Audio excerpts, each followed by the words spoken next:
సింహం ఇంకా తేనెటీగ. అనగనగా ఒక అడవిలో ఒక పెద్ద సింహం తన గుహ బయట పడుకొని ఉంది. ఇంతలో ఒక తేనెటీగ ఆ సింహం చుట్టూ జూమ్ జూమ్ అని తిరుగుతూ దాన్ని బాగా ఇబ్బంది పెట్టసాగింది. సింహానికి బాగా కోపం వచ్చి గట్టిగా గాండ్రించింది. ఆ తేనెటీగ నవ్వుతూ, నేనేమీ నీకు భయపడ్ను, నువ్వు ఈ అడవికి రాజువై ఉండొచ్చు, కానీ నువ్వు నాకంటే బలవంతుడివి మాత్రం కాదు అంటుంది. నీకింకా అనుమానంగా ఉంటే మనిద్దరం కొట్లాడుకుందాం, ఎవరు బలవంతులో తేలిపోతుంది అంటుంది తేనెటీగ. సింహం సరేనని కొట్లాటకు సిద్ధమవుతుంది. ఆ తేనెటీగ జూమ్ అంటూ వచ్చి సింహం ముక్కుపై వాల్తుంది. సింహం బలంగా తన పంజాతో ముక్కుపై కొట్టుకుంటుంది. తేనెటీగ ఎగిరిపోయి సింహం గాయపడుతుంది. సింహం తన ఓటమిని ఒప్పుకుంటుంది.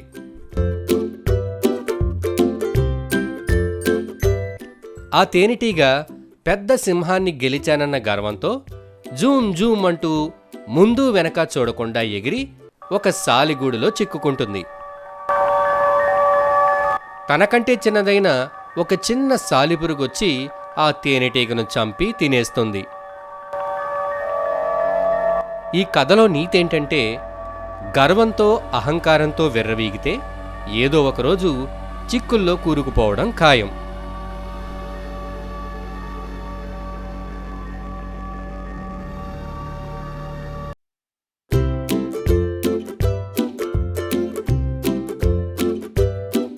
సహవాస దోషం.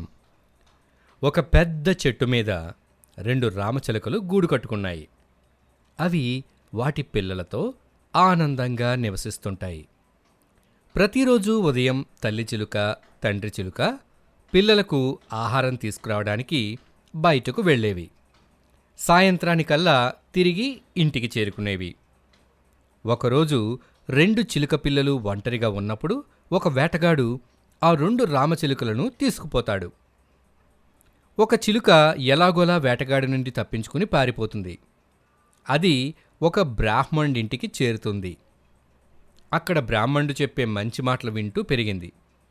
వేటగాడు తీసుకొచ్చిన చిలుకను పంజరంలోనే ఉంచాడు. ఆ చిలుక పంజరంలోనే ఉంటూ వేటగాడి మాటలు వింటూ పెరిగింది. ఆ మాటలనే ఆ చిలక నేర్చుకుంది. వేటగాడి కుటుంబానికి అసలు మంచి మాటలే తెలియవు. ఒకరోజు అటుగా వెళ్తున్న ఓ వ్యక్తి వేటగాడింటి దగ్గర విశ్రాంతి తీసుకుంటాడు. అప్పుడు పంజరంలో ఉన్న చిలుక అతన్ని చూసి, వెదవా, ఎక్కడికెందుకొచ్చావు? వెంటనే ఇక్కడి నుంచి పో, లేకపోతే నీ పీక కోస్తా అంటుంది. వెంటనే భయపడి ఆ వ్యక్తి అక్కడి నుండి పారిపోతాడు. అలా అక్కడి నుండి పారిపోయిన ఆ వ్యక్తి బ్రాహ్మణుడింటికి చేరతాడు. అక్కడున్న చిలక ఆ వ్యక్తిని చూసి, రండి రండి, లోపలికి రండి, కాస్త ఏమైనా తింటారా, ఏమైనా తాగుతారా అని అడుగుతుంది. అది చూసి ఆ వ్యక్తి ఆశ్చర్యపోతాడు. అప్పుడు ఆ వ్యక్తి చిలుకతో అంటాడు, నేనిప్పుడే నీలాంటి చిలకను చూశాను. అది ఎంతో భయంకరంగా నాపై అరిచింది, కానీ నువ్వు ఎంతో మర్యాదతో వ్యవహరిస్తున్నావు అంటాడు. అవునా, అయితే మీరు చూసింది నా తమ్ముణ్ణి. అది ఒక వేటగాడి దగ్గర పెరుగుతుంది, నేను బ్రాహ్మణుడి దగ్గర పెరుగుతున్నాను. అది వాళ్ళ మాటలు నేర్చుకుంటుంటే నేను బ్రాహ్మణుడి మాటలు నేర్చుకుంటున్నానని చెబుతుంది. మనం ఎటువంటి వారితో సహవాసం చేస్తున్నామో దానిని బట్టే మన ప్రవర్తన ఉంటుందని ఆ చిలక అంటుంది. మంచివారితో సహవాసం చేస్తే మంచి అలవాట్లు అబ్బుతాయి. నలుగురు మిత్రులు. ఒక ఊరిలో 4 స్నేహితులు ఉన్నారు. వారికి చదువు అంటే అస్సలు ఇష్టం లేదు. ఒకసారి పరీక్ష రోజు ముందు ఫుల్గా పార్టీ చేసుకుని ఎంజాయ్ చేశారు. పరీక్షను ఎగ్గొట్టేందుకు మాస్టర్కు అబద్ధం చెప్పాలని నిర్ణయించుకున్నారు. దాంతో మరుసటి రోజు ఉదయం టీచర్ దగ్గరకు వెళ్ళి ఒక స్టోరీ చెప్పడం మొదలు పెడతారు. ముందు రోజు రాత్రి పెళ్లికి వెళ్ళామని, అక్కడి నుండి ఇంటికి వస్తున్నప్పుడు దారిలో కార్ టైర్ పంచర్ అయిందని, వారి దగ్గర ఎక్స్ట్రా టైర్ లేకపోవడం వల్ల కార్ను ఇంటి దాకా నెట్టుకుంటూ వచ్చామని, ఇలా ఆ 4 స్నేహితులు నోటికొచ్చిన అబద్ధాలన్నీ చెప్తారు. వారు టీచర్తో ఇలా అంటారు, రాత్రంతా కార్ని నెట్టడం వల్ల అలిసిపోయి చదవలేకపోయాం సార్ అని. ఈరోజు మేం పరీక్ష రాయలేమని టీచర్ను రిక్వెస్ట్ చేస్తారు. టీచర్ వారి రిక్వెస్ట్కు సరేనన్నారు. వారంతా ఎంతో సంతోషంగా ఇంటికి వెళ్ళి ఎగ్జామ్కు ప్రిపేర్ అయ్యారు. మరుసటి రోజు ఆ నలుగురు స్టూడెంట్స్ ఎగ్జామ్స్ రాయడానికి వచ్చారు. టీచర్ వాళ్ళందరినీ ఒక్కో క్లాస్ రూమ్లో ఒక్కొక్కరిని కూర్చోమని చెప్తాడు. వారికి క్వశ్చన్ పేపర్ ఇచ్చాడు. అందులో 2 ప్రశ్నలున్నాయి. మొదటి ప్రశ్న, నీ పేరు ఏమిటి? ఇక రెండవది, కారులో ఏ టైర్ పంచర్ అయింది? ఇక ఆ నలుగురు విద్యార్థులు అబద్ధం చెప్పారు కాబట్టి ఒక్కొక్కరు ఒక్కొక్క సమాధానం ఇచ్చారు. దాంతో టీచర్కు వాళ్ళు అబద్ధం చెప్పారని తెలిసిపోయింది. పిల్లలు, ఈ కథ ద్వారా మనం ఏం అర్థం చేసుకోవచ్చు? నిజం నిప్పు లాంటిది. ఎంత తెలివిగా అబద్ధాలు చెప్పినా ఏదో ఒక సందర్భంలో నిజమనేది బయటపడుతుంది. గాడిద మరియు రైతు. అనగనగా ఒక రైతు తన భార్య మరియు తన కొడుకుతో నివసించేవాడు. ఒకరోజు ఆ రైతు మార్కెట్కు వెళుతూ తన కొడుకుతో పాటుగా గాడిదను కూడా తీసుకువెళ్తాడు. వాళ్ళలా నడుస్తుండగా అటువైపుగా వెళుతున్న ఒక వ్యక్తి ఇది చూసి ఇలా అంటాడు, మీ దగ్గర గాడిదుండగా మీరు నడుచుకుని వెళ్తారేంటి అంటాడు. దాంతో రైతు గాడిద మీద తన కొడుకును కూర్చోబెట్టి నడిపించుకుంటూ వెళ్తాడు. అంతలో మరో గ్రామస్తుడు ఇలా అంటాడు, చూడండి ఆ అబ్బాయికి ఎంత బద్ధకమో, తన తండ్రి నడుస్తుంటే వాడు ఎంచక్కా గాడిద మీద కూర్చుంటాడంట. అప్పుడు రైతు గాడిద మీద నుంచి కొడుకును దించి ఈ రైతు గాడిద ఎక్కుతాడు.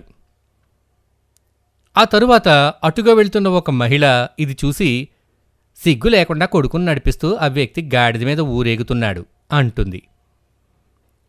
అప్పుడు వారికి ఏం చేయాలో అర్థం కాదు. ఇద్దరూ గాడిద మీద కూర్చుంటారు. ఇది చూసిన మరో వ్యక్తి అంటాడు, మీకు సిగ్గులేదా? పాపం ఆ గాడిదని చూడండి, మీ బరువుని మోయలేకపోతుంది అంటాడు. అప్పుడు ఇద్దరూ గాడిద మీద నుంచి దిగి ఏం చెయ్యాలా అని ఆలోచిస్తారు. అప్పుడు రైతు ఒక కర్రను తీసుకొచ్చి గాడిద కాళ్లకు దానిని కట్టి గాడిదని ఇద్దరూ మోసుకుంటూ మార్కెట్టుకు పోతారు. ఇంతలో గాడిద కాలికి కట్టిన తాడు ఓడడంతో గాడిద రైతు కొడుకుని తన్నుతుంది. వెంటనే ఆ అబ్బాయి ఆ కర్రను వదిలేస్తాడు. దాంతో గాడిద బ్రిడ్జ్ మీద నుండి నీటిలో పడిపోతుంది. అప్పుడు రైతు అతని కొడుకు గాడిదని పోగొట్టుకున్నందుకు ఎంతో బాధపడతారు. అప్పుడు వీరిద్దరినీ మొదట్నుంచి గమనిస్తున్న ఒక వ్యక్తి అటుగా వచ్చి ఇలా చెప్తాడు, నిర్ణయాలు మన సొంత బుర్రతో ఆలోచించి తీసుకోవాలి. బంగారు గుడ్లు పెట్టే కోడి. అనగనగా ఒక గ్రామంలో ఒక రైతు ఉండేవాడు. అతను చెట్టు కింద కూర్చొని అలా కాలం గడిపేవాడు. అతను చాలా పేదవాడు. అతనికి రోజులన్నీ ఎంతో కష్టంగా గడిచేవి. ఒకరోజు ఒక అతను ఆ రైతుకి ఒక కోడిని ఇచ్చాడు. ఆ కోడి ప్రతిరోజు ఒక బంగారు గుడ్డు పెట్టేది. ఆ రైతు ఆ బంగారు గుడ్డును ప్రతిరోజు అమ్మేవాడు. అలా కొద్ది కాలంలోనే ఆ రైతు ధనవంతుడయ్యాడు. గ్రామంలో అందరూ ఆ రైతును గౌరవించడం మొదలుపెట్టారు. ఒకరోజు ఆ రైతు అత్యాశతో, ఈ కోడి ప్రతిరోజు బంగారు గుడ్డు పెడుతుందంటే దీని పొట్టలో ఎన్ని గుడ్లున్నాయో అని ఆశపడతాడు. ఈ గుడ్లన్నీ నాకు ఒకే రోజు లభిస్తే నేను గ్రామంలో అత్యంత ధనవంతుడవుతాను అని అనుకుంటాడు. దీంతో ఆ రైతు కత్తిని తీసుకుని కోడి పొట్టను కోసేస్తాడు. కానీ కోడి పొట్టలో ఒక్క గుడ్డు కూడా కనిపించదు. దీంతో ఆ రైతుకు బంగారు గుడ్లు దక్కకపోగా ఉన్న కోడి కూడా చనిపోతుంది. పిల్లలు, ఈ కథ నుండి మనం ఏం అర్థం చేసుకోవచ్చు? దురాశ దుఃఖానికి చేటు.